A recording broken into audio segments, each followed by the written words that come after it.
ডিফেন্সের জন্য, এমনকি তোমাদের ফাইনাল ইয়ারে তোমাদের বেশ মানে প্রেজেন্টেশন ছাড়া কিছু নাই, মানে তোমাদের যাওয়ার আগেও 100% একটা বোর্ড প্রেজেন্টেশন, ডিফেন্স প্রেজেন্টেশন দিয়েই যেতে হবে। তোমার ইন্ডাস্ট্রিয়াল ভাইভার উপরে প্রেজেন্টেশন দিতে হবে, তোমার প্রজেক্টের উপরে প্রেজেন্টেশন দিতে হবে, এবং টোটাল লার্নিংয়ের উপরে তুমি এই 4 বছরে কী শিখলা সেটার উপর প্রেজেন্টেশন দিয়ে ভাইভা ফেস করে তারপরে তোমাকে বেরোতে হবে। সো এই যে প্রেজেন্টেশন যত টাইপের যা বললাম এগুলো সবই হচ্ছে একাডেমিক টাইপের প্রেজেন্টেশন, মানে একাডেমিক পারপাজে মার্কসের সাথে ক্রেডিটের সাথে রিলেটেড এরকম যে কোনো পারপাজে যত প্রেজেন্টেশন সেটা একাডেমিক প্রেজেন্টেশন। আচ্ছা গেল। দেন পারসুয়েসিভ প্রেজেন্টেশন। পারসুয়েশন লাস্ট ইয়াতে বলে গেছিলাম যে, এবং একটু এক্সাম্পলও দিয়েছিলাম যে দেখা গেছে যে আমাদের পারসুয়েসিভ যে কোনো কাজে প্রেজেন্টেশনটা খুব ইম্পর্টেন্ট একটা ব্যাপার। আচ্ছা আমার একটা সিম্পল জিনিস বলো দেখি, যে ধরো আসুনা ফাউন্ডেশনের নাম শুনছো না তোমরা? আচ্ছা, আসুনা ফাউন্ডেশনের নাম প্রথম তুমি কবে জানছো? এখানে এমন কে আছো যে আজকে থেকে 4 বছর আগে আসুনা ফাউন্ডেশনের নাম জানতা? তুমি কোন সাল থেকে জানো?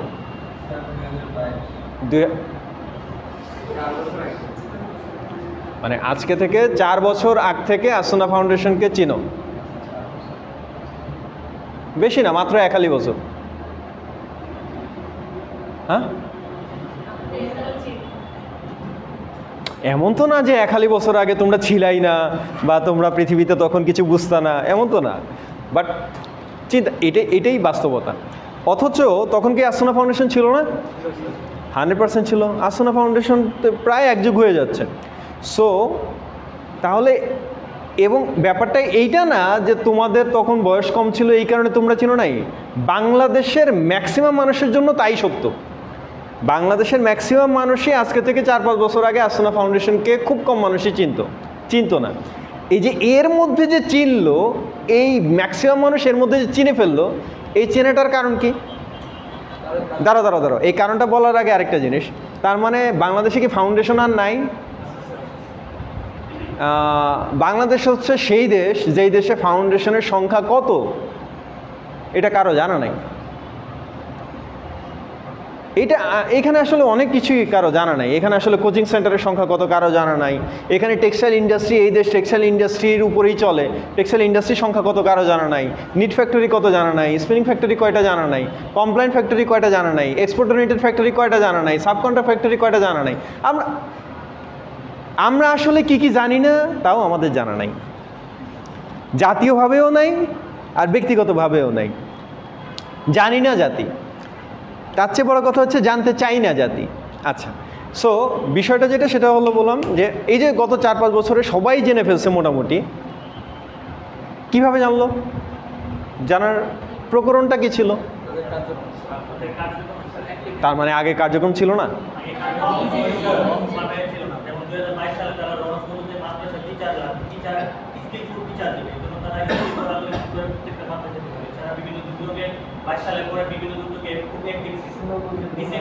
পয়েন্ট বুঝতে পারছি।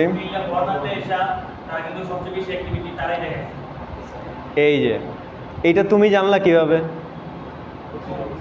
হ্যাঁ, ইয়েস, কারণ আগে কাজ হয়েছে কিন্তু পাবলিসিটিটা কম হয়েছে। এখন কাজ হয়েছে এবং কাজের মাত্রার চাইতে বহুগুণ বেশি পাবলিসিটি হয়েছে। পাবলিসিটি হয়েছে কারণে পাবলিক জানতে পারছে। পাবলিসিটি না হলে পাবলিক জানবে কোত্থেকে? মনে করো তুমি তোমার এলাকায় গোপনে অনেক কাজ করো কিন্তু গোপনে করো, তুমি কাউকে দেখাও না যে কাজটা তুমি করো। ততদিন পর্যন্ত এই কাজের কথা কেউ জানবে না যতদিন পর্যন্ত তোমার আর এক বন্ধু, ভাই বা এলাকার কেউ ফাঁস করে না দেবে যে না ও কিন্তু কাজ করে। কথা বুঝছো না? বুঝো নাই?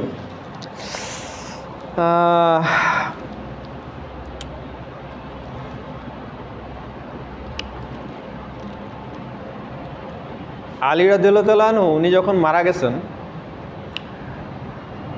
একটা পুরুষ মানুষ মারা গেলে তার তো জানাজার গোসল করাইতে হয়। গোসল কে করায়? অন্য পুরুষরা করায়। তারা যখন গোসল করাইতে গেছেন, তারা তার পিঠের মধ্যে দেখেন যে মানুষ ভারী ভারী বস্তা টানলে তার পিঠে যেরকম অবস্থা হয়, এই লোকের পুরো পিঠে সেই অবস্থা হয়ে রয়েছে। আলী রাদিয়াল্লাহু আনহু যখন মারা গেছেন উনি কি ছিলেন? খলিফাতুল মুসলিমিন, মানে এবং ওইটা তো আর বাইডেন ট্রাম্প টাইপের খলিফা না, খলিফা। আচ্ছা, তো সেই খলিফারে দিয়া কি কেউ ইয়া টানাইছে নাকি? সে কি গরুর জোয়াল কাঁধে নিয়ে হাঁটতো অথবা অন্য কোনো কাজ করতো? ব্যাপারটা কি এরকম ছিল? এরকম তো ছিল না। ঘটনাটা কি ছিল? ঘটনাটা ছিল যে উনি তো রাতে ঘুমাইতেন না। উনি রাতের বেলা আটার বস্তা গমের বস্তা পিঠে নিয়ে তারপরে বের হয়ে যাইতেন যে কার বাসায় কি লাগবে, আমার তো এটা দিয়ে আসতে হবে। এবং এইটা উনি যে নিজে আবিষ্কার করছেন তা না, কারণ উনি দেখছেন ওমর রাদিয়াল্লাহু তাআলা এই কাজ করে।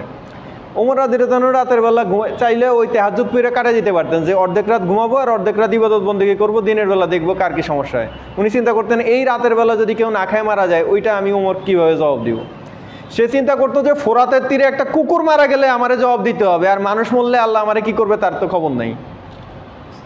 তোমার নেতারা কি চিন্তা করে, কার চিন্তা করে? আচ্ছা, যাই হোক গেল। সো জানাজার গোসল যখন করাইতে গেছে তখন জানতে পারছে যে তার মানে নিশ্চয়ই আলী প্রতি রাতে এই কাজ করতো। যেহেতু সে কোনো সঙ্গী সাথীও নিত না, এই কারণে মানুষ জানতেও পারেনি। এই ঘটনাগুলো পরে আসছে। ওমর রাদিয়াল্লাহু আনহুর ঘটনা কীভাবে আসছে? যখন ওই গোয়ালিনীর মেয়েকে নিজের ছেলের সাথে বিয়ে দিছে, তারপরে না মানুষ এগুলো জানছে, নাহলে মানুষ জানতো কোত্থেকে? যাই হোক, অনেক অনেক অনেক রকমের ব্যাপার আছে। বিষয়টা যেটা সেটা হচ্ছে যে এই যে আমাদের প্রোমো ভিডিওগুলা, এই যে তোমার পেজে ফেসবুকে আমরা যে প্রেজেন্টেশন দিচ্ছি, হ্যাঁ বন্যায় এই কাজ করা হচ্ছে, শীতার্ত মানুষের জন্য এই কাজ করা হচ্ছে, স্কিল ডেভেলপমেন্ট করা হচ্ছে, এদেরকে স্বাবলম্বীকরণ প্রজেক্ট করা হচ্ছে, এই যে প্রোমো ভিডিওগুলো, এই যে নর্মাল ভিডিওগুলো, মানুষের সাহায্য করার যে এই পোস্টগুলো, পিকচারগুলো, ইয়াগুলো, এগুলো প্রেজেন্টেশন না? এই প্রেজেন্টেশন যদি সে না দিত, তাহলে আজকে আসসুন্নাহ ফাউন্ডেশন যেখানে, আসসুন্নাহ ফাউন্ডেশন আজকে থেকে আরও 20 বছর পরেও সে জায়গায় আসতো? আমার কথা বুঝো না? এইটা হচ্ছে প্রেজেন্টেশনের একটা বড় বড় ইম্প্যাক্ট। প্রেজেন্টেশন থাকা মানে এক জিনিস, প্রেজেন্টেশন মানেই যে শুধুমাত্র আমার power point presentation, never. Presentation অনেক ফর্ম আছে। তোমার promo video is a very powerful presentation, তোমার এভি ভেরি পাওয়ারফুল প্রেজেন্টেশন, তোমার জাস্ট একটা audio visual very powerful presentation, তোমার একটা painting is a very powerful presentation.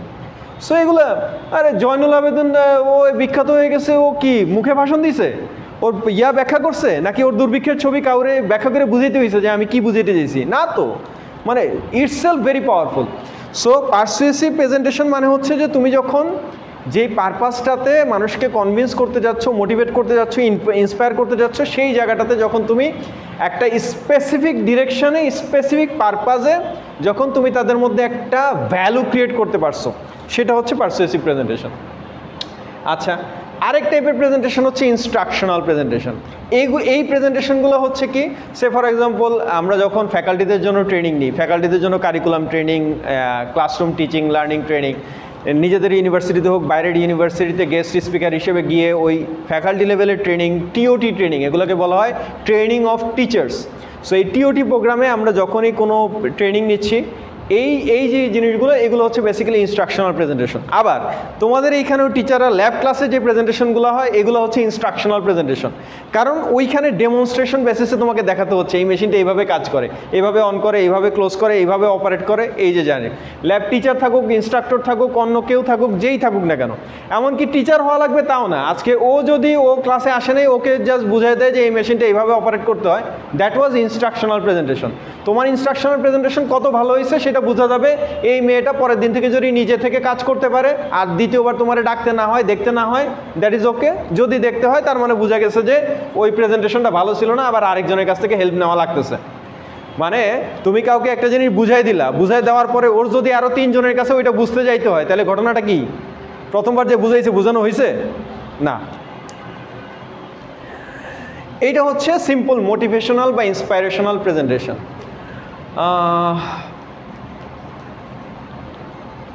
এইটার উদাহরণ তোমরা সবাই জানো, এইটার উদাহরণ নতুন করে বলার কিছু নাই। আচ্ছা, এইখানে একজন দেখি আমার হাত তুলো দেখি যে বলবা যে তার জীবনে মোটিভেশনের কোনো অভাব নাই। তোমাদের মধ্যে এমন কেউ যে দাবি করবা যে আমার জীবনে আর কিছুর অভাব থাকলেও মোটিভেশনের কোনো অভাব নাই? পর্যাপ্ত পরিমাণ মোটিভেশন মজুদ আছে? বলো না দেখি। মাশাআল্লাহ, এক একটা এত সুন্দর সুন্দর ছেলে, খেলোয়াড় ফিগার।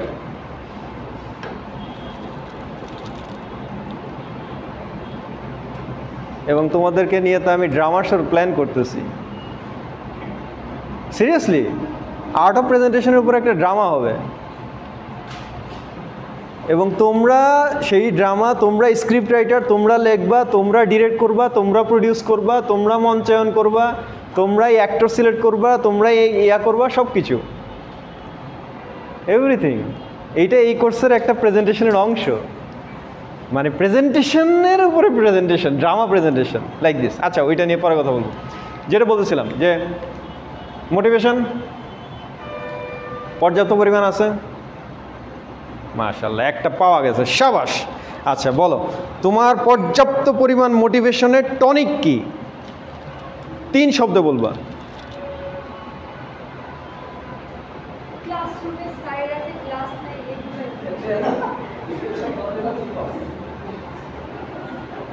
তোমার ক্লাসে আমি এসেছি, এটা কোনো মোটিভেশন হলো?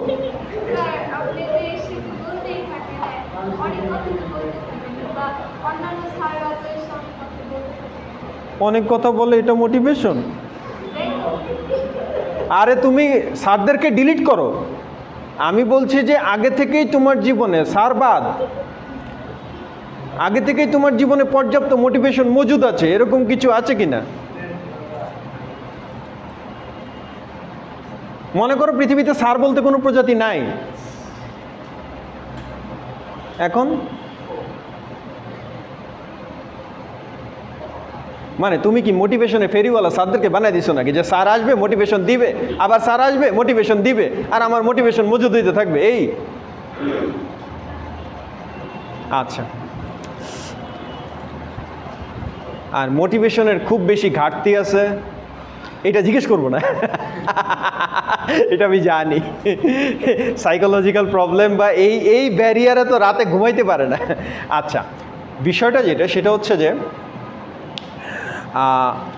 মোটিভেশন নিতে না, মোটিভেশন দিতে আমরা যে টোটালি ফেল করছি তোমাদেরকে, তার সবচেয়ে বড় প্রমাণ হচ্ছে, আচ্ছা উত্তর দিয়ে দেওয়ার আগে টিপস দেই, তাহলে বুঝতে পারবা নিজেরাই। এখানে নন মুসলিম কেউ আছো? তোমরা 3 জন, আর তোমাদের মধ্যে কেউ নাই? ও ইনশাআল্লাহ, ব্যাপার না, তোমরা এখন মজা পাবা। এই, তোমাদের মধ্যে এমন কেউ আছো যে জীবনে কখনো জুম্মা পড়ো নাই? আসো? নিয়মিত জুম্মা পড়ো এরকম কেউ আছো যে নিয়মিত জুম্মা পড়ো? আচ্ছা, জুম্মা পড়ো না এরকম কেউ আছো? তা তো নাই, জুম্মা তো পড়ো। আচ্ছা, তো জুম্মা কেন, মানে জুম্মায় তো একটা খুতবা থাকে, কিন্তু জুম্মার খুতবা কি শোনো তোমরা? হ্যাঁ, আচ্ছা, এই যে তোমার জীবনের বয়স যত হয়েছে, যেদিন থেকে নামাজ পড়া শুরু করছো সেদিন থেকে তো জুম্মা পড়া শুরু করছো, এবং প্রত্যেক জুম্মার খুতবা আছে, বয়ান আছে। এই জুম্মার খুতবার বয়ানে লাভটা কি হয়েছে? জুম্মার খুতবার বয়ান কি তোমার নামাজি বানাইতে পারছে?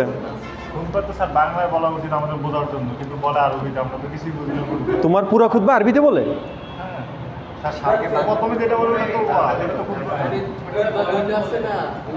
এই দাঁড়াও, তোমার খুতবায় কোনো বাংলা কথা হয় না? প্রথমে যেটা বলে ওটা তো মানুষকে নরমালি বুঝে, ওটা তো খুতবা না, হ্যাঁ, পরের অংশটা না। ও আচ্ছা আচ্ছা, না তুমি ওইটা সহই ধরো, ওইটা সহ, হ্যাঁ তাহলে ঠিক আছে, বাংলা বলে। আচ্ছা, বাংলা বলে। ওই বাংলা বইলে আজ পর্যন্ত কোনো ফায়দা হয়েছে? ফায়দা বলতে মানে অন্যদের কথা না, তুমি নিজের কথা বলো। হ্যাঁ, কি ফায়দা হয়েছে? ঢাকা এসে এখন নামাজ পড়ি রেগুলার, এটা ফায়দা। ওই খুতবা শুনে? হ্যাঁ। যাক মাশাআল্লাহ, একটা পাওয়া গেছে। তুমি তো হুজুর, তোমার কাছে তো যাওয়াই যাবে না, ভয় লাগছে। এই কথা বুঝো না, মানে যেই পরিমাণ খুতবা আমরা অলরেডি প্রত্যেক সপ্তাহে একটা বছরে হচ্ছে 52টা খুতবা, এত বছরে মানে 550-এর উপরে তো খুতবা তোমাদের শোনা শেষ, মিনিমাম 1000-এর উপরে হয়ে যাবে।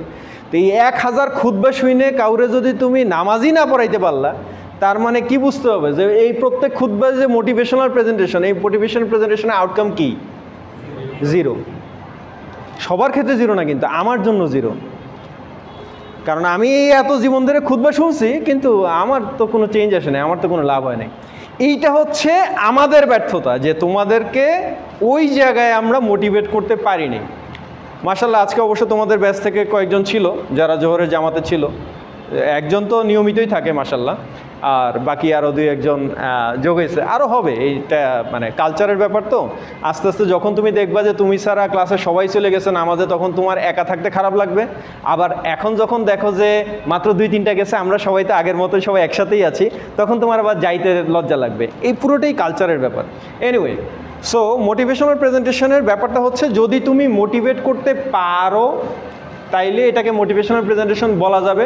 যদি মোটিভেট করতে না পারো তাহলে এটাকে প্রেজেন্টেশন বলা যাবে, কিন্তু মোটিভেশনাল বলা যাবে না। আচ্ছা, ওইটাকে ক্লাস বলা যাবে, মোটিভেশনাল ক্লাস বলা যাবে না। ওইটাকে স্পিচ বলা যাবে, মোটিভেশনাল স্পিচ বলা যাবে না। আচ্ছা, এইটা কি জিনিস? নাম শুনেই বোঝা যেতেছে। কি? আরে নাম তো লেখাই আছে, টাইটেল তো লেখাই আছে, প্রোগ্রেস প্রেজেন্টেশন। প্রোগ্রেস প্রেজেন্টেশন এটা আবার কি জিনিস?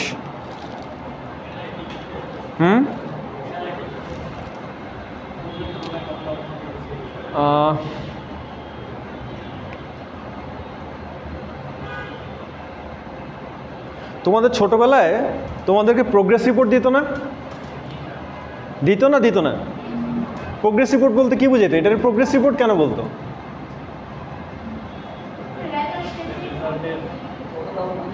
তোমার কি ছোটবেলা আছে নাকি তুমি ডাইরেক্ট বড় হয়ে গেছো? এই ওইটার প্রোগ্রেস রিপোর্ট কেন বলতো? হ্যাঁ হ্যাঁ, ট্রু। তার মানে হচ্ছে যে এই বছরের শুরু থেকে এই পর্যন্ত এর প্রোগ্রেস কতটুকু, আশা করে যে প্রোগ্রেস হবে। কিন্তু তাই বলে সবার প্রোগ্রেস রিপোর্টে কি শুধু প্রোগ্রেস থাকে? তা তো না, উল্টাটাও থাকে, কিন্তু ফেল টেল সবই থাকে। সো বিষয়টা হচ্ছে যে এইটা ঠিক এরকম যে আমাদের প্রত্যেকটা অর্গানাইজেশনের, যেই ধরনের অর্গানাইজেশনই হোক, সে ফর এক্সাম্পল ধরো একটা প্রতিষ্ঠান সেটা প্রোগ্রেস করতেছে নাকি উল্টা ফল করতেছে, এটা খুব সহজে বোঝা যায়। বোঝা যাওয়ার অনেক সহজ উপায় আছে। আমাদের ইউনিভার্সিটির কথাই যদি তুমি চিন্তা করো, এই ইউনিভার্সিটির ক্যাম্পাস ছিল বাড্ডায়। ফার্স্টে যখন শুরু হয়েছে 2016-তে পারমিশন নিয়ে, বাড্ডায় একটা ক্যাম্পাস ছিল ছোট্ট একটা বিল্ডিংয়ে, এবং মানুষ সাইনবোর্ড দেখলে বুঝতো যে এখানে একটা ইয়ে আছে, এবং সাইনবোর্ড সব অবশ্যই ইউনিভার্সিটি। বিল্ডিং দেখে কোনোভাবে ইউনিভার্সিটি বোঝার উপায় নেই। এখনও অনেক কিছু বিল্ডিং দেখে বোঝার উপায় নেই। যাই হোক, সেটা ছিল করোনার টাইমে, কোভিড টাইমে আমরা চলে আসলাম এই বনানীতে কামাল আতাতুর্ক রোডে। আচ্ছা, ফার্স্টে আমরা শুরু করলাম 3টা ফ্লোর নিয়ে। এখন 3 বছরের মাথায় এই পুরো 21 তলা বিল্ডিংয়ের মাত্র 3টা ফ্লোর বাকি আছে, বাকি পুরোটাই আমাদের। আচ্ছা, সেই একটা বিল্ডিংয়ের শুধু যদি টার্গেট থাকতো যে একটা বিল্ডিংয়ের পুরো বিল্ডিং দখল নিব, তাহলে একটা কথা ছিল। এখন এইখানে আরেকটা বিল্ডিং, এর মধ্যে পার্মানেন্ট ক্যাম্পাসে ল্যান্ড কেনা শেষ, পার্মানেন্ট ক্যাম্পাসে লেআউট করা শেষ। 27 সালের মধ্যে আমাদেরকে পার্মানেন্ট ক্যাম্পাসে ক্লাস শুরু করতে হবে, এবং সেটার জন্য কাজ শুরু হইতেছে। এই যে ইনফরমেশনটা গিলাম, এই ইনফরমেশন দিয়ে কি কিছু বোঝা যায়? কি বোঝা যায়? প্রোগ্রেস বোঝা যায়? আচ্ছা, ঠিক একই রকমভাবে একটা মার্কেটিং কোম্পানি, একটা সেলস কোম্পানি, একটা product company, service company, textile industry, তোমার নিজের লাইফ, নিজের ক্যারিয়ার, যে কোনো কিছু প্রোগ্রেস প্রেজেন্টেশনের গ্রাফ আছে না? করা যায় না? বোঝা যায় না? মনে করো একটা ছেলে, সে ছোটোবেলা থেকে খুব সিরিয়াস ছিল, ভালো ছিল, পড়াশোনায় ভালো ছিল, ক্লাস 1 থেকে ক্লাস 5 পর্যন্ত রোল নাম্বার 1 থেকে 5-এর মধ্যে থাকতো, খুব ভালো ছিল, সব কিছু ছিল। 6-এ এসে কি যেন কি হলে গেল, তার এখন আর ওসব ভালো লাগে না, অন্য কিছু ভালো লাগে। আচ্ছা ঠিক আছে, এখন 6 থেকে 9 পর্যন্ত গ্রাফ যাইতেছিল এদিকে, এখন গ্রাফ আসতেছে ওদিকে। তো বোঝা যাইতেছে না ঘটনা কোন দিকে যাচ্ছে, কি লাগবে, ট্রিটমেন্ট কি লাগবে, কি অবস্থা। আচ্ছা, দ্যাটস ইট। তাহলে এই প্রেজেন্টেশনগুলো বেসিক্যালি অ্যাপ্লিকেবল কোথায়? যখনই আমরা প্রেডিকশন করতেছি, ফোরকাস্টিং করতেছি মার্কেটিংয়ের জন্য, সেলস কোম্পানির জন্য, যে কোনো কোম্পানির ফিনান্সিয়াল পারফরমেন্সের জন্য, সেগুলোর জন্য এই প্রেজেন্টেশন ছাড়া এর তো কোনো উপায় নেই, এগুলোর কোনো বিকল্প নেই। আচ্ছা, সেলস প্রেজেন্টেশনে এইটাকে বলতেছি progress presentation. Say for example আমার রেভিনিউ এখন এত থেকে এত হয়েছে, আমার স্টুডেন্ট সংখ্যা এত থেকে এত হয়েছে, আগে আমার ফিনান্সিয়াল পারফরমেন্স এরকম ছিল এখন এত হয়েছে। এটা তো যে কোনো কোম্পানির জন্য প্রযোজ্য। এইটার সাথে সেলস প্রেজেন্টেশনের পার্থক্য কী? প্রত্যেকটা যত টাইপের প্রেজেন্টেশনের কথা বলতেছি প্রত্যেকটার সাথে কিন্তু প্রত্যেকটার পার্থক্যের ব্যাপার আছে, আসবো সেই রিক্যাপে আসবো। সো এটার সাথে ওইটার পার্থক্য কী? আগের প্রেজেন্টেশনের সাথে সেলস প্রেজেন্টেশনের পার্থক্য কী?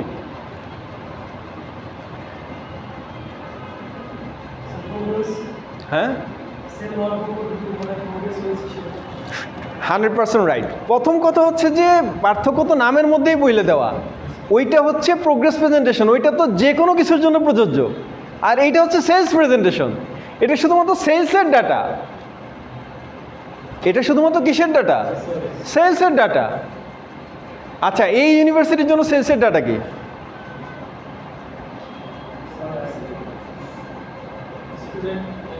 Yes, number of students. আমার নাম্বার অফ স্টুডেন্ট 2021 সালে কত ছিল, 2022-এ কত হয়েছে, 2023-এ কত হয়েছে। একই রকমভাবে গ্র্যাজুয়েটের সংখ্যা এখন কত ছিল, তারপরে কত ছিল, তারপরে কত ছিল, তারপরে কত হয়েছে। আমার জন্য সেলসের ডাটা হচ্ছে এইটা।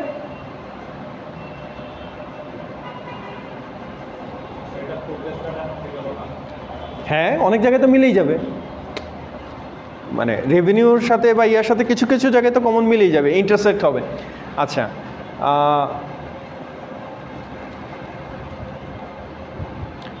তোমাদের কোনো সেলস ডেটা আছে? না না, মানে ডেটা নাই এটা তো আমি জানি, মানে আমি বলতেছি তোমাদের কোনো সেলস ডেটা থাকার চান্স আছে? মানে তোমাদের যদি বলা হয় তোমাদের সেলস প্রেজেন্টেশন কি, সেটা কি হবে?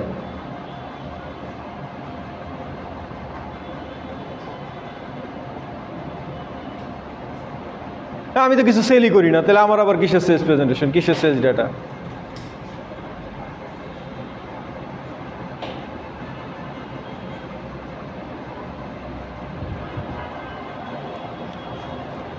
হ্যাঁ,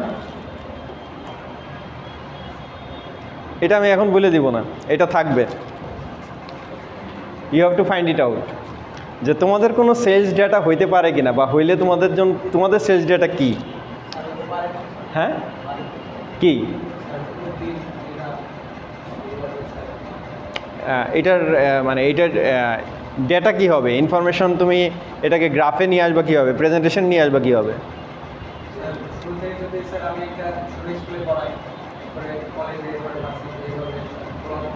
না না, এখনকার কথা বলতেছি। সে ফর এক্সাম্পল এখন তুমি সেকেন্ড সেমিস্টারে আসো, তো তোমার সেলস প্রেজেন্টেশন তোমার জন্য কি সেলস প্রেজেন্টেশন প্রযোজ্য কি না? প্রযোজ্য হইলে সেটা কিসের বেসিসে প্রযোজ্য? ইন্ডিকেটর কী হবে, ফ্যাক্টর কী হবে, ভ্যারিয়েবল কী হবে? হ্যাঁ, কীভাবে?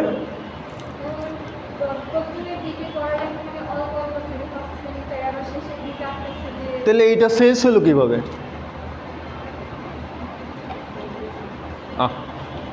সেলসের উত্তর দিতে সব তো কেমন হইল? আচ্ছা, এইটা কি?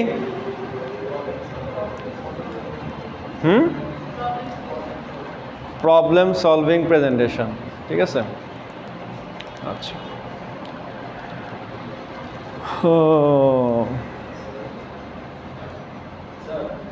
বলো বলো বলো।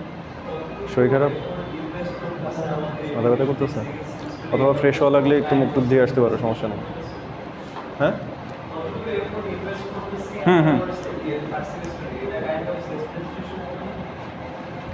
আবার বলো, আবার বলো। হ্যাঁ,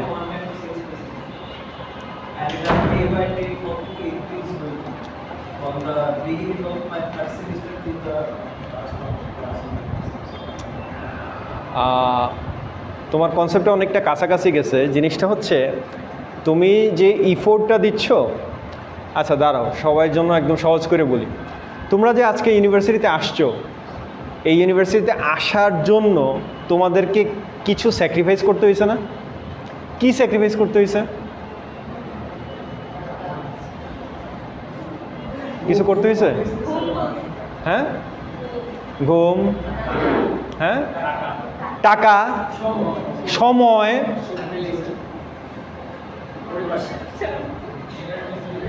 এনার্জি ইফ ইন্নালিল্লাহ, মানে তুমি তো আর চোখ বন্ধ করেছিলে আর আলাদিনের দৈত্য এসে কোলে করে তোমাকে এসে ক্লাসে বসিয়ে দিয়ে গেছে, এরকম নাকি? কষ্ট করে আসতে হয়েছে না, তোমার তো ইফোর্ট দিতে হয়েছে, এনার্জি লস করতে হয়েছে, অনেক এনার্জি লস হয়েছে, তোমার অনেক গ্লুকোজ বার্ন হয়েছে, অনেক আমিষ ঝরে গেছে, তোমার অনেক কিছু নাই হয়ে গেছে। তো তাই মানে তোমার কত কিছু গেছে দেখো, তোমার টাইম গেছে, তোমার এনার্জি গেছে, তোমার ইফোর্ট গেছে, তোমার মানি গেছে, তোমার ওই মুহূর্তের বিনোদন গেছে, তোমার লেজার গেছে, এন্টারটেনমেন্ট গেছে, তোমার রেস্ট গেছে। এই সব কিছু কি? এটা হচ্ছে ইনভেস্টমেন্ট। এইটাকে তুমি ইনভেস্ট করছো কি পাওয়ার জন্য? কিছু একটা বিনিময় পাওয়ার জন্য। তো কিছু একটা এখানে পাওয়ার কথা ছিল বা আশা ছিল, অথবা পাইতে বাধ্য করা হয়েছে, বা যেই মাইন্ড কাজে পড়েই হোক, যেইটাই হোক, কিন্তু এগুলো হচ্ছে তোমার ইনভেস্টমেন্ট, এটা তোমার সেলস না। তোমার সেলসটা কি, এটা হচ্ছে কোয়েশ্চেন। আসো এটা বের করবা।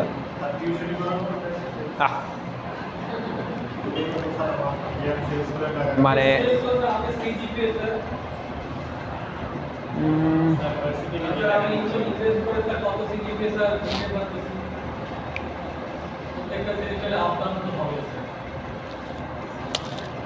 আনসার কি আজকেই দিতে হবে? হ্যাঁ, কার ঘুম হবে না? হ্যাঁ, এখানে কি এমন কোনো চিজ আছে যারা এই চিন্তায় ঘুমাবে না? হ্যাঁ, ওদের ঘুম না হওয়ার অন্য অনেক চিন্তা আছে, এসব চিন্তায় ঘুমাবে না? তাহলে তো এরা জেনজি না হয়ে অন্য কি হতো? আচ্ছা, এটা হচ্ছে, ধরো সহজে বুঝো, আমি প্রতিনিয়ত আমাকে সেল করি, এটাই আমাদের কাজ। এখন আমি আমাকে কত ভালো সেল করতে পারছি এটা তুমি বুঝবা কি দিয়ে? আমি বলে দিই কি দিয়ে বুঝবা। সে ফর এক্সাম্পল, আমি এখন কোন ডেজিগনেশনে জব করি, কোন স্যালারিতে জব করি, কি বেনিফিটসে জব করি, আমার জন্য কি কি সুযোগ সুবিধা বরাদ্দ আছে, এবং এই সুযোগ সুবিধা শুরুতে যতটুকু ছিল এখন ঠিক ততটুকুই আছে নাকি বাড়ছে নাকি কমছে, মার্কেটের সাথে সেটা সামঞ্জস্যপূর্ণ আছে নাকি নাই, আমি সুইচ করার চিন্তা করতেছি নাকি করি নাই, যদি সুইচ করার চিন্তা করি তাহলে কততে সুইচ করার চিন্তা করতেছি। এইটা রিপ্রেজেন্ট করে যে আমি নিজেকে কতটা সেলেবল করছি, বা আমার সেলস ভ্যালু কত। ঠিক একই রকমভাবে তোমার ব্যাপারটা হচ্ছে এরকম যে তুমি নিজেকে কতটুকু সেল করতে পারছো, এইটা রিপ্রেজেন্ট করে কোর্স টিচারের ক্ষেত্রে কোর্স টিচার তোমাকে কতটা অ্যাটেন্টিভ মনে করে, কতটা কোর্সের সাথে অ্যালাইন মনে করে, টিচার তোমার উপরে কতটা ট্রাস্ট করে। কোর্সের জন্য যদি কোর্সের সিআর হিসেবে তোমাকে নির্বাচন করে, এটা গেল কোর্সের জন্য। যদি ক্লাবে পুরো ডিপার্টমেন্ট ক্লাবের একটা গুরুত্বপূর্ণ পদের জন্য তোমাকে করে, তার মানে হচ্ছে পুরো ক্লাবের জন্য। যদি ডিপার্টমেন্ট তোমাকে যে কোনো ডিপার্টমেন্টাল ইভেন্টের জন্য, টেক্সটাইল অলিম্পিয়াড হোক, যে কোনো ইন্টার ইউনিভার্সিটি কন্টেস্ট হোক, সেগুলোর জন্য তোমার কোনো দায়িত্ব অর্পণ করে, তার মানে ডিপার্টমেন্টের জন্য। এই প্রত্যেকটা হচ্ছে ইয়োর সেলস। তার মানে তুমি তোমার ডিমান্ড, তোমার ইমেজ, তোমার রেপুটেশন কতটুকু বিল্ড আপ করতে পারছো বিং এ স্টুডেন্ট। যখন তুমি কোর্সের মধ্যে আসো কোর্স টিচারের কাছে, যখন তুমি স্টুডেন্ট হিসেবে আসো ক্লাবের মধ্যে আসো ক্লাবের মেম্বারদের কাছে, ক্লাবের অ্যাডভাইজারের কাছে, যখন ডিপার্টমেন্টের স্টুডেন্ট হিসেবে আসো ডিপার্টমেন্টের কাছে, ডিপার্টমেন্টের সব টিচারদের কাছে, যখন ক্লাসের মধ্যে আসো বন্ধু বান্ধবদের কাছে। এই দাঁড়াও, মানে তোমাদের কাছে কি মনে হয় যে আমরা ক্লাবে কখনো কাউকে এরকম কাউকে পদ দিব যে সে ফর এক্সাম্পল 16 ব্যাচ থেকে 15 ব্যাচকে এরকম কাউকে পদ দিলাম, কিন্তু ওর পুরো ব্যাচের কেউ ওরা পছন্দ করে না? Do you think we will do that? এবং এটার জন্য তোমাদেরকে জিজ্ঞাসা করা লাগবে না যে তোমরা কি ওরা পছন্দ করো নাকি করো না, এমনি বুঝি আমরা, ক্লাস নিতেছি না, ডান। মানে এখানে কেউ সামনে বসে যখন রেসপন্স করে, ওর রেসপন্সটা কয়জন পছন্দ করে আর কয়জন পছন্দ করে না, এইটা যে টিচার বোঝে না, ওর এখনো টিচার হওয়ার ম্যাচিউরিটি হয় নাই। কথা বুঝছো না বুঝো নাই? তো এইটা হচ্ছে তোমার সেলস ভ্যালু। এই ভ্যালু যখন বাড়তে থাকবে তখন তুমি দেখবা যে তুমি ক্যাম্পাসেও হিরো, মানে হিরো মানে হচ্ছে মানে হিরো হিরোইন যাই বলো না কেন, মানে তুমি ক্যাম্পাসেও হিরো, যেই জায়গায় যাবা সেই জায়গায়ও হিরো, কারণ সব জায়গায় তোমার একটা ব্র্যান্ড ভ্যালু থাকবে। তুমি ক্যাম্পাসে ফার্স্ট সেমিস্টার থেকেই তুমি নিজের একটা ব্র্যান্ড ভ্যালু ক্রিয়েট করতে পারছো। এবং আলহামদুলিল্লাহ এই ব্যাপারে তোমাদেরকে অ্যাপ্রিসিয়েট করতেই হবে যে তোমাদের ক্লাস জীবনের প্রথম নেওয়ার আগেই তোমরা যখন ইউনিভার্সিটিতে ফার্স্ট সেমিস্টারে ঢুকছো তখনই তোমরা একটা ব্র্যান্ড ভ্যালু ক্রিয়েট করতে পারছো যে 15th batch is something special and you deserve appreciation for this, you did a good job. আচ্ছা আসো, সো প্রবলেম সলভিংয়ে যেটা প্রবলেম সলভিং প্রেজেন্টেশন, এটা আবার কী জিনিস? এটা তো কোয়েশ্চেন আর আনসারের কাজ। স্যাররা কোয়েশ্চেন দিবে প্রবলেম আর আমাকে বলবে সলিউশন দিতে। স্যারদের কাজই হচ্ছে প্রবলেম বের করা, আর আমাদের মতো শান্তশিষ্ট গোবেচারা অসহায় আমাদেরকে দিবে সলিউশন বের করতে। আরে বেটা হলো কিছু? আচ্ছা তুমি একটা জিনিস, তুমি কখনো কোয়েশ্চেন করছো? কখনো কোয়েশ্চেন করো না? যে কোনো কোয়েশ্চেন, কারোর জন্য কোনো কোয়েশ্চেন, কোনো রিটেন কোয়েশ্চেন, কাউকে কোনো পরীক্ষা দেওয়ার জন্য বা কোনো রিটেন টেস্ট নেওয়ার জন্য কোয়েশ্চেন করে দেওয়া?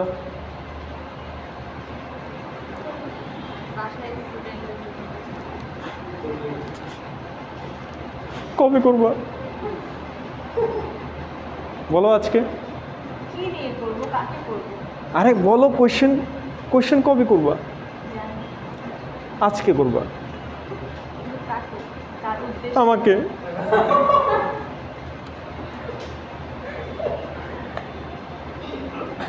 বিশ্বাস হচ্ছে না তোমার? তুমি ঢোক গেলতেছো কেন?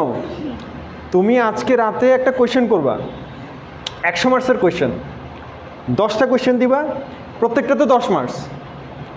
তুমি 10টা কঠিন কঠিন কোয়েশ্চেন করবা। কার জন্য? কোনো টপিক নাই, তোমার যে মন চায় টপিক।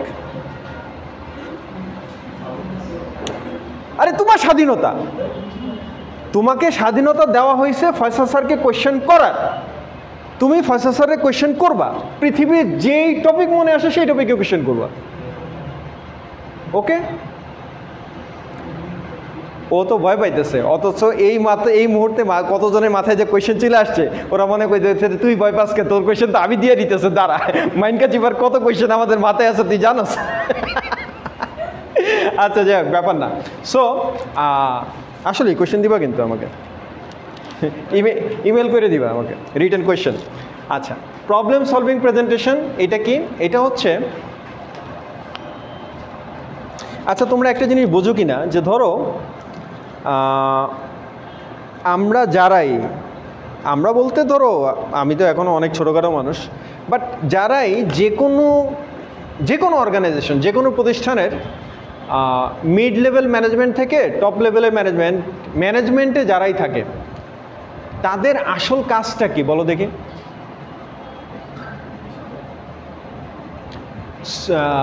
মনিটর করা, কে কাজ করে কে কাজ করে না, পাহারা দেওয়া, সুপারভাইজ করা যে এর এই কাজ, এর এই কাজ, এর এই কাজ, অথবা ইনস্ট্রাকশন দেওয়া যে তোমার এই কাজ এইভাবে করতে হবে, এই কাজ এইভাবে করতে হবে, এইভাবে। মানে তার আসলে কাজটা কি? তাহলে তার কাজ হচ্ছে সমস্যা খুঁজে বের করা। সেই সকল কিছু মেনটেন করতেছে, পাশাপাশি এই কাজগুলো করার ক্ষেত্রে কি কি ধরনের সমস্যার সম্মুখীন হচ্ছে সেই জিনিসগুলো ফাইন্ড আউট করতে এবং এরপরে এইটা নিয়ে আর কিছু সমাধানের চেষ্টা করা। পাইনি এখনো। আর কিছু? মিড লেভেল ম্যানেজমেন্ট থেকে টপ লেভেল ম্যানেজমেন্টে যারাই থাকে, ম্যানেজমেন্ট পজিশনে যারা থাকে, তাদের আসলে মূল কাজটা কি? তাদের যে ডিগ্রিটা দেওয়া হচ্ছে স্যার, সেই জিনিসটা পুরো ভাবে ম্যানেজ করা সব সমস্যাগুলো হয় ওগুলো প্রবলেম সলভ করা। রাইট, আরও সহজে বুঝাই। এই যে ধরো আমরা যখন মিটিং করি, তোমাদের টিচারদেরকে নিয়ে মিটিং করি, অন্য ডিফারেন্ট ডিপার্টমেন্ট নিয়ে, আইটি নিয়ে বলো, অ্যাডমিন নিয়ে বলো, ইয়া নিয়ে বলো, যত ধরনের ইয়া নিয়ে বলো, মিটিং করলে সবাই সবচেয়ে সহজে যেই জিনিসটা দিতে পারে, যেইটা রেজ করতে পারে, সেটা হচ্ছে প্রবলেম। প্রত্যেকেই যেটা রেজ করে সেটা হচ্ছে প্রবলেম। মানে ধরো আজকে যদি আমি তোমাদের 10 জনের নিয়ে মিটিং করি, শুধুমাত্র মনে করো এই লাইনের এই সব বাইরে, কেন লাইনে বসাইছি এখন বুঝবা, এই মনে করো এই লাইনের সবাই নিয়ে আজকে একটা মিটিং ডাকলাম যে বলো এই বিল্ডিংয়ে মেয়েদের কি কি সমস্যা হচ্ছে। তোমার কি মনে হয় ওর সমস্যা কেউ কম দিতে পারবে? হ্যাঁ, সবাই ইচ্ছা মতো যা দিবে সেটা হচ্ছে সমস্যা। আর আমারে কি দিতে হবে? সলিউশন। আমি যদি ওরে উল্টা সমস্যা দিই যে আমারও একটা সমস্যা হইতেছে, আমি যদি ওরে বলি যে এই সমস্যা তোমার একার না, এই সমস্যা তোমার ম্যাডামদেরও হইতেছে, অতএব মেনে নে বাবা, মেনে নে, হবে? সো একই রকমভাবে ঘটনা হচ্ছে যে যখনই আমরা মিটিং করি, সবচেয়ে সহজে মানুষ যেটা দিতে পারে সেটা হচ্ছে প্রবলেম। আর তোমাকে যখন ম্যানেজার করা হয়েছে, একটা লিডিংয়ে দেওয়া হয়েছে, তোমাকে এই ভরসায় বা এই চিন্তা থেকে দেওয়া হয়েছে, কনফিডেন্স থেকে দেওয়া হয়েছে যে you will give them solution. যদি সলিউশন দিতে পারো তাহলে তুমি ম্যানেজার, তুমি লিডার। যদি সলিউশন দিতে না পারো, মানে ওদের মানে মনে করো 10 জন 10টা সমস্যার কথা বললো, এই সমস্যা শুনে তোমার যদি মানে আসলেই তো এটাও সমস্যা, এটাও সমস্যা, এটাও সমস্যা, আসলে অনেক বড় বড় সমস্যা, এদের সমস্যা শুনে মনে হলো আমারও আছে অনেক বড় সমস্যা, সবাই মিলে আচ্ছা এত যেহেতু সমস্যা, আসো আমরা সমস্যার কথা ভুলে যাই, সমস্যার সমাধানের কথা মুছে যাই, শেষ হবে না। এইটা হচ্ছে একটা বড় কাজ, যে প্রবলেম যে আসবে, এই প্রবলেম নিয়ে মাথা ঘামাবে, কিন্তু এই জায়গায় একে একটা সলিউশন বের করতে হবে। এই যে আমরা মিটিং করি বা যখনই মিটিং করি, মিটিং শেষে আমরা কিন্তু প্রবলেম নিয়ে বেরোই না, আমরা সলিউশন নিয়ে বেরোই। ঠিক আছে, যদি দেখা যায় যে মিটিংয়ে প্রবলেম সলভ হয় নাই, তার মানে আরেকটা মিটিং লাগবে বা ইয়া লাগবে, কিন্তু মিটিং টোটালি ফ্রুটলেস, টাইমটাই নষ্ট যদি কোনো মিটিংয়ে শুধু প্রবলেম আসলো কিন্তু কোনো সলিউশন যদি না পাওয়া গেল। আচ্ছা, যেমন মনে করো 15 ব্যাচে এখনও যদি এমন কেউ থেকে থাকে যে এখনও আমাদের ফ্যাশন ক্লাবে রেজিস্ট্রেশন করে নাই, that's a problem, that's a problem. এখন তাহলে বের করতে হবে যে এই প্রবলেমটা কেন হচ্ছে এবং এই প্রবলেমটা সলিউশন কিভাবে করতে হবে। এখন এই সলিউশন কি স্যাররা করবে, নাকি ম্যাডামদেরকে দিয়ে করাবে, নাকি তোমরা করবা, নাকি তোমরা করাবা, এটা ইয়ার ব্যাপার, টেকনিকের ব্যাপার এটা। আচ্ছা যাই হোক, আসো, এইটা হচ্ছে তোমাদের presentation. This is the topic of your presentation, story telling presentation. এইটা একটু নিউ টাইপের প্রেজেন্টেশন। আগে এগুলোকে আমরা প্রেজেন্টেশন বলতাম না, কিন্তু এখন এটাকে খুব পাওয়ারফুল প্রেজেন্টেশন বলা হয় এই কারণে যে পাওয়ার পয়েন্ট প্রেজেন্টেশন বলো কিংবা শর্ট প্রেজেন্টেশন বলো, খুব সুন্দর গ্রাফিক্যাল প্রেজেন্টেশন বলো, এগুলা সবই এখন ওল্ড এজ, মানে এগুলা মানে এখন আর নতুন কিছু না। মানুষ তো সবসময় নতুন কিছু চায়। মানে ধরো মানে ব্যাপারটা যদি ওই হিন্দি সিরিয়ালের মতো হয়ে যায়, যে সিরিয়ালে কি হবে, কোন জায়গায় কি প্যাচ লাগবে, কাহানি গার কি টাইপেরও হবে, সবার আগে থেকে মুখস্থ, তাইলে তো প্রবলেম। বাংলা সিনেমা বা সিনেমা টাইপের যদি হয়ে যায় যে সবাই আগে থেকেই বুঝে যে ওই শেষমেশ তো হবেই, সুন্দর পরিসমাপ্তি হবে, তাইলে গিয়ে অন্যরকম ব্যাপার। বাট মানে জিনিসটা গদবাঁধা হয়ে যায়। মানুষ সবসময় কিছু নতুনত্ব চায়, একটু ব্যতিক্রম কিছু চায়। ব্যতিক্রম সবসময় এরকম দেওয়ার প্রয়োজন হয় না, কিন্তু মানে আসলে দিন শেষে সবচেয়ে বড় ব্যতিক্রম যেই জিনিসটা, সেটা হচ্ছে তুমি এবং আমি। মানে এইটা হচ্ছে সবচেয়ে বড় জলজ্যান্ত ব্যতিক্রম। আমার কেউ একজন বুঝাও, আমি আর তুমি কি করে ব্যতিক্রম হলাম?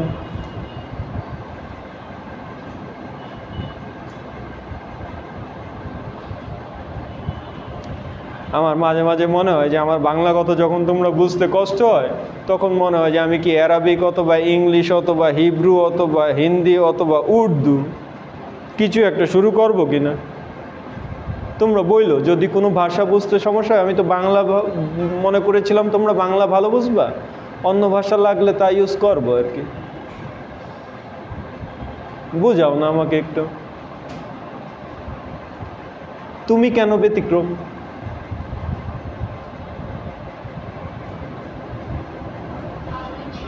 আজকে মনে করো শুধু ওরে ব্যতিক্রম বললাম বা ওরে ব্যতিক্রম বললাম, তাইলে একটা কথা ছিল, কিন্তু আমি বলছি তুমি তুমি তুমি তুমি এবং সে সবাই ব্যতিক্রম।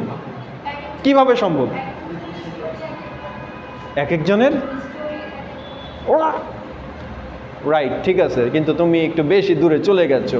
এর আগেও কিছু কথা আছে, কি কারণে ব্যতিক্রম? ইয়েস, আর শুধু দেখতে আলাদা?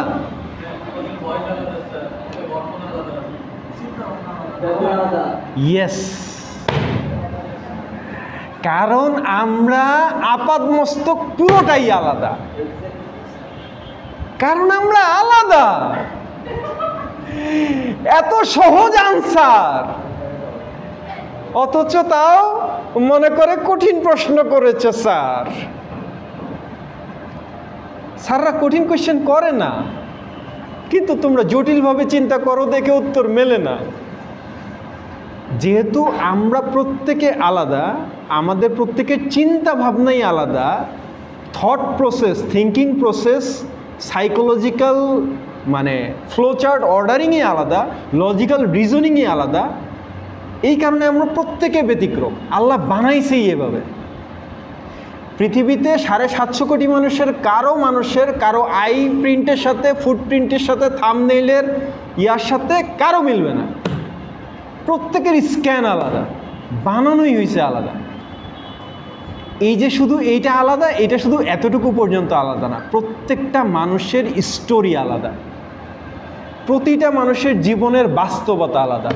এখানে তোমরা যেই কয়জন আসো, কারো সাথে কারো লাইফের স্টোরি মিলবে না, তাই না? হুবহু মিলবে এরকম একটা পিসও পাওয়া যাবে পুরো ইউনিভার্সিটিতে?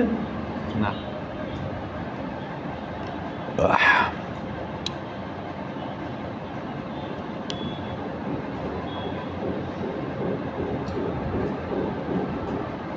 তোমরা গল্প শোনো?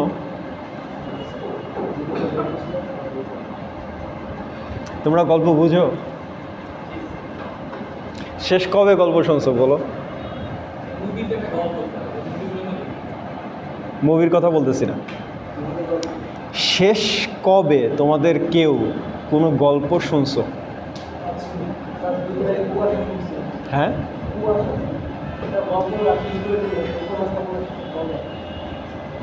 মানে কেউ কারো মুখে?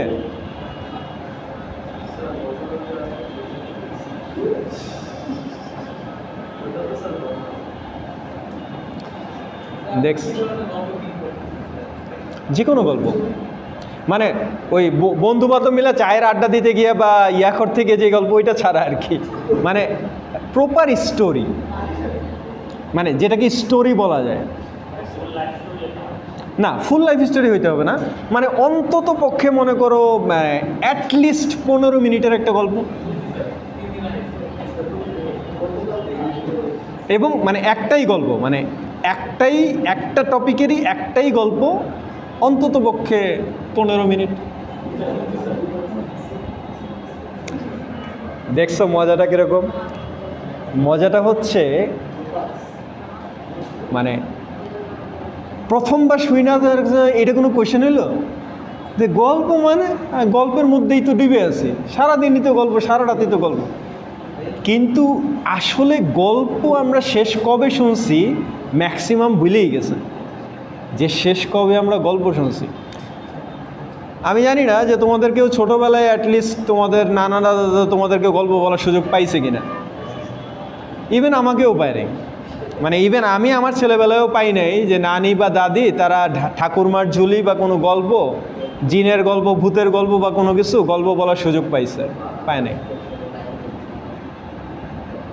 Story is something different. গতকালকে আমার কাছে একজন মেয়ে আসছে, মেয়ে বলা ঠিক না, একজন মা আসছে।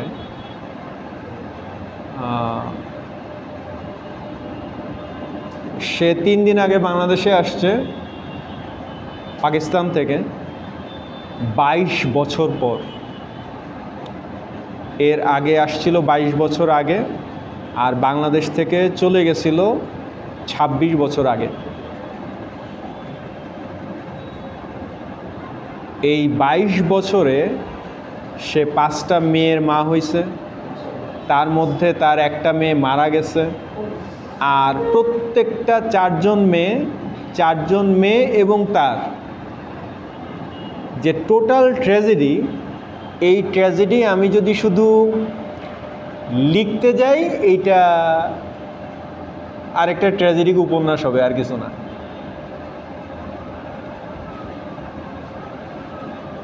And I listened. I had to listen.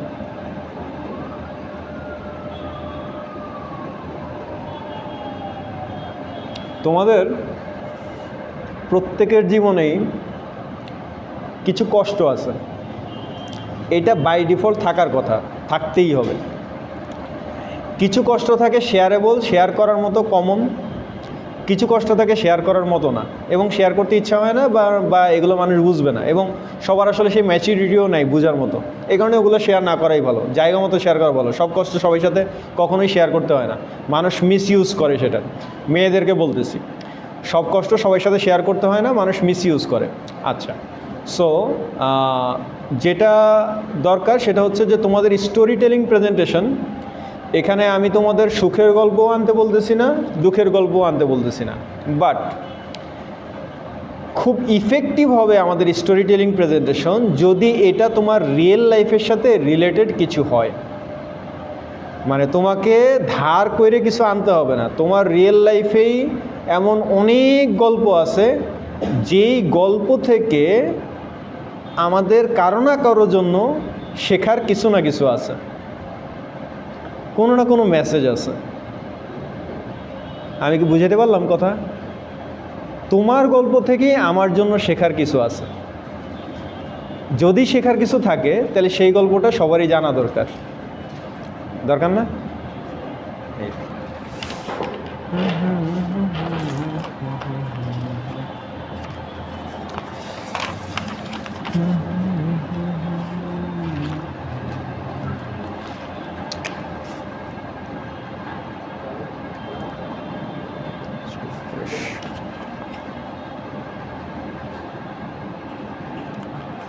তার মানে হচ্ছে আমাদের যে স্টোরি টেলিং প্রেজেন্টেশন, এই স্টোরি টেলিং প্রেজেন্টেশনের কোনো টপিক নেই, টপিক ইজ ওপেন।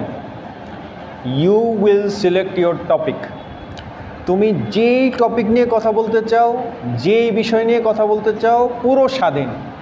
তুমি নিজের জীবন নিয়ে বলবা, নিজের মায়ের জীবন, বাবার জীবন, নিজের দাদা দাদির সংগ্রামী জীবন, নিজের নানা নানির সংগ্রামী জীবন, অথবা নিজের ভাইয়ের, নিজের বোনের, অথবা নিজের কোনো বন্ধু বান্ধবীর কারো লাইফের স্ট্রাগল বা যে কোনো কিছু রিয়েল লাইফ কিছু নিয়ে বলবা। You are open, you have every liberty. একটাই কন্ডিশন, তোমার গল্প থেকে যাতে আমাদের জন্য কিছু মেসেজ থাকে। এটা যাতে টোটালি ফ্রুটলেস, জাস্ট 2-3 মিনিট বলার জন্য বলা, বা স্যার গল্প বলতে দিছে মার্কস দিবে, এটার জন্য যাতে না হয়। এটা যাতে আমাদের জন্য হয়, ডেলিভারিটা যাতে আমাদের জন্য হয়, যে আমি এখান থেকে ওদেরকে একটা মেসেজ দিতে চাই। প্রেজেন্টেশনের 100% ইংলিশ।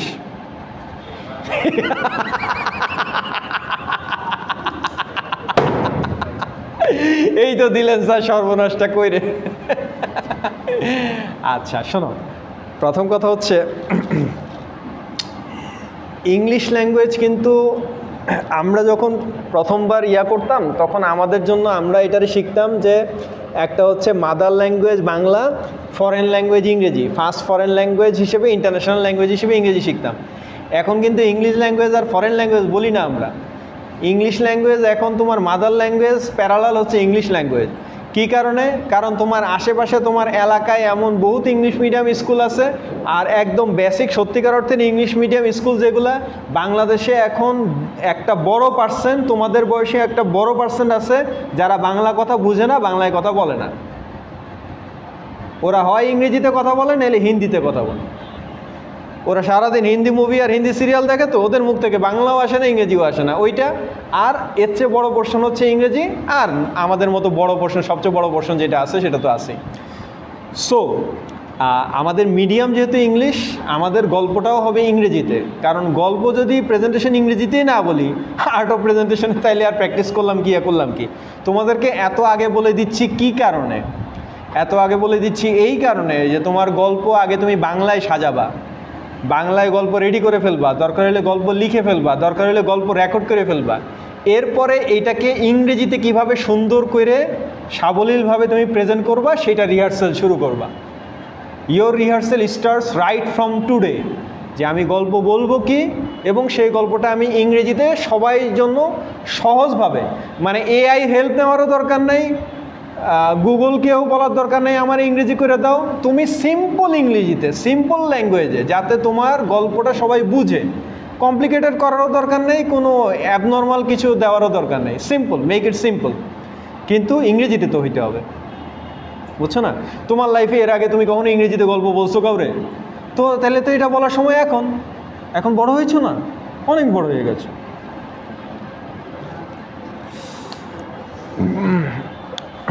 এইটা নিয়ে আর কোনো কোয়েশ্চেন? আরও কোয়েশ্চেন আসবে, নেক্সট উইকেও কোয়েশ্চেন করা যাবে, সমস্যা নেই। এই মুহূর্তে আর কোনো কোয়েশ্চেন থাকলে বলতে পারো। ওকে, অ্যাটেন্ডেন্স 241 ID 1 3 4 8 9 10 11 13